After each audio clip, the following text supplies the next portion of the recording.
An emergency action plan is simply a well thought out plan of what to do if a fire occurs. The key components include methods of notifying people of a fire, such as alarms or a plan for getting out of the building safely, and means for containing or controlling a fire. The plan must take into consideration the unique features of each individual building and its occupants. Depending upon the type of hazards, size of the building, and the number of employees, an employer may or may not be required to create an emergency action plan. If a plan is required, it should be kept current, updated as needed. It is the employer's responsibility to communicate the plan to the employees. This plan needs to be in writing and be easily accessible to all employees.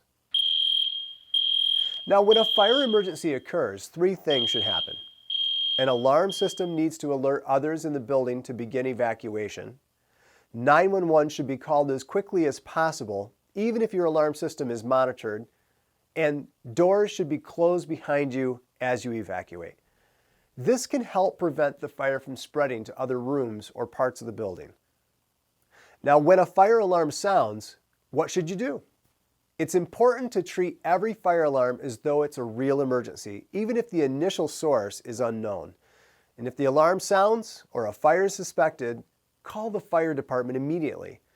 After calling the fire department, if you determine that there is no fire or it is a malfunction of your equipment, call 911 and relay this information to them. Never wait to investigate the situation before notifying the fire department. Any delay will allow a fire to grow and further endanger the building, its occupants, and the property. According to the National Fire Protection Association, fire alarms that malfunction often get disabled because they cause costly interruptions for employers and are viewed as a nuisance. Employers must ensure that all alarms are activated, in working order, and have a battery backup. When a fire alarm sounds, where should you go? OSHA requires that all workplaces have an adequate exit and unobstructed escape route in case of a fire. The number of exits required for all employees to exit safely depends on several factors, including whether the facility uses substances that are at a high risk for combustion, the layout of the building, and the type of the construction materials used. National fire safety standards and local fire codes will determine the types and number of exits required. Remember, fire escape routes must be a permanent part of the building and clearly marked with signs posted. Since emergency exits are areas not often used, they have a tendency to become an easy area for storage, excess boxes, you name it. Make sure this doesn't happen in the workplace and keep all exit routes clear. In case of a fire, you won't want that door blocked, and you'll be glad you did keep it clear.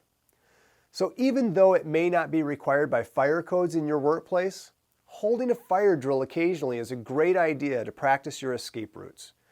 The best way to protect yourself and others in your workplace is to be prepared. Become familiar with your facility's fire safety systems. You should know the building escape routes, learn the location and how to use manual pull alarms, and fire extinguishers that are on the walls or setting in certain specific areas should really be known how to be used. The fire doors and the emergency exits are all there to help contain the fire and get you to a place of safety. Be sure you know where they're at. Be sure they open and are clearly marked.